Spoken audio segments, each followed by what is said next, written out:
Tous les favoris étaient sur le pont aujourd'hui avec chez les hommes Rafael Nadal, Novak Djokovic et Dominic Thiem. Et chez les femmes avec l'entrée en liste de Kiki Bertens, ont-ils tenu leur rang? C'est ce que nous allons voir, débrief de la seconde journée à Roland-Garros.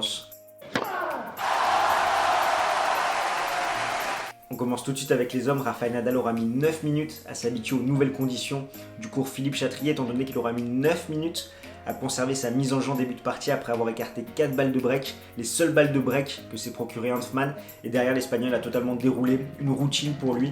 Une routine également pour Novak Djokovic qui s'impose en 3-7 contre Jurkacz. On annonçait ce match comme un potentiel test, un potentiel piège pour le Serbe d'entrée, sachant que le Polonais est en pleine progression cette année 2019 et finalement il a un été tout autre. Le Serbe a totalement fait déjouer son adversaire et il rencontrera un Suisse au deuxième tour, pas Wawrinka, pas Federer mais Laaksonen. Et d'ailleurs son potentiel troisième tour contre Raume Munar finalement n'aura pas lieu étant donné que l'Espagnol s'est incliné d'entrée contre l'Italien Caruso. Deuxième journée à Roland-Garros, deuxième sensation pour un Français. Cette fois-ci, il s'agit de Pierre Hugerbert, comme son pote et son partenaire de double Nicolas Mahut la veille. Il a fait la remontada cette fois-ci contre Danil Medvedev. Le Russe qui était annoncé comme un client pour ce Roland-Garros et comme un potentiel outsider s'est totalement écroulé après avoir mené 2-7 à rien. Quant à lui, le Français a joué de façon totalement décomplexée. Il est revenu à 2-7 partout et c'est finalement dans le 5e set que les deux joueurs vont jouer leur meilleur tennis au meilleur moment, on va dire. Le Russe qui va breaker en premier dans ce 5e set, c'est derrière le Français débreak immédiatement.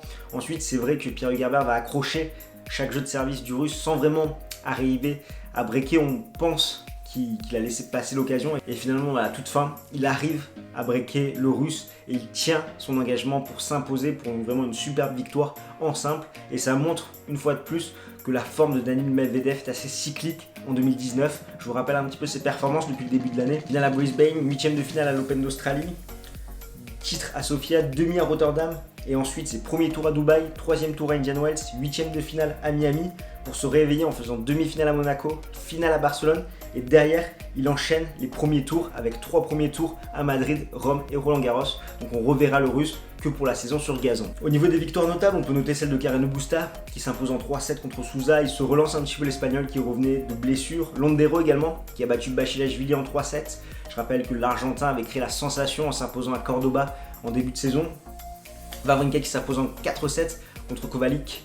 Il rencontrera d'ailleurs au deuxième tour Christian Garin pour un choc, sachant que le Chilien est très en forme cette année sur terre battue, donc à voir ce que ça peut donner et s'il peut vraiment créer la surprise en s'imposant contre le Suisse. Au niveau des Français, c'est plutôt une belle journée, finalement la terre n'était pas battue aujourd'hui, elle était bleue avec des victoires de Pierre Hugerbert, Gasquet, Moutet, Per, Tsonga et Simon pour finalement juste 2 défaites, celle de Muller et de Janvier. Concernant la WTA, la triste nouvelle du jour, c'est bien évidemment le forfait de Petra Kvitova, tête de série numéro 6, qui était une sérieuse prétendante au titre. Elle était blessée à l'avant-bras, elle préfère se retirer de Roland-Garros pour vraiment se préserver, soigner cette blessure et être au top pour Wimbledon. Ça dégage un petit peu la partie de Simone Halep qui devait potentiellement la jouer en quart de finale. Pas de problème pour Kiki Bertens, Barty et Konta aujourd'hui. Par contre, on ne peut pas en dire autant de la Danoise Wozniacki qui s'incline dès le premier tour en 3-7, elle n'y arrive vraiment plus en 2019, son bilan actuel c'est 9 victoires pour 8 défaites. C'est sa 3e défaite de suite au premier tour. Cette fois-ci elle intervient contre Kudermetova, la jeune russe de 22 ans qui a passé par les qualifications, qui d'ailleurs a pris 6-0 au premier set avant de totalement se reprendre, notamment en étant beaucoup plus efficace au service, sachant que dans le premier set, elle était à 50% de points gagnés derrière sa première balle, et sur le deuxième et troisième set, elle culminait à plus de 70% de points gagnés derrière sa première balle. On peut également parler de Serena Williams qui s'impose en 3-7 contre Jachenko alors qu'elle était menée 6-2. L'américaine, elle s'est fait vraiment peur. Derrière, elle concédera seulement un jeu.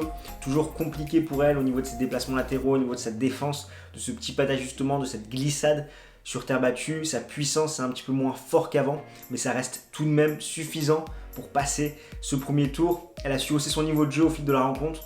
Par exemple, dans le premier set, elle concède 12 points sur son engagement pour finalement sur le deuxième et troisième set en concéder seulement 8 en tout.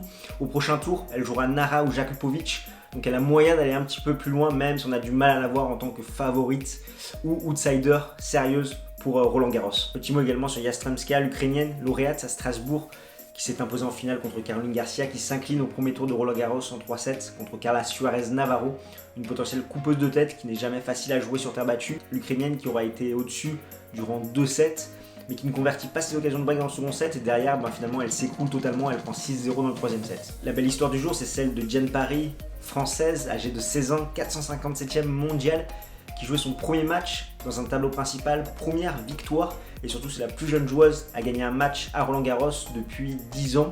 Elle s'impose en 2-7 contre Lapko, et au prochain tour, match plus compliqué pour elle, elle jouera Lise Mertens. C'est d'ailleurs la seule française à avoir gagné aujourd'hui, étant donné qu'il y a eu les défaites de Pauline Parmentier, Alizé Cornet et Albi. Voilà ce qu'on pouvait dire pour cette seconde journée à Roland-Garros. Tous les matchs ne sont pas encore terminés, il y a Dominic Thiem qui est en train de jouer, on va surveiller ça de très près pour un petit peu faire un débrief demain. Donc n'hésite pas dans les commentaires à nous donner ton avis, toi, qu'est-ce que tu as pensé de cette seconde journée, à lâcher un petit pouce bleu si tu as aimé la vidéo, à t'abonner à notre chaîne pour ne plus rien manquer de l'actualité tennis et de l'actualité de ce Roland-Garros, à nous suivre sur tous nos réseaux sociaux, à nous faire un petit don sur Tipeee si tu en as envie, nous on se retrouve très vite, d'ici là, porte-toi bien, ciao ciao tout le monde.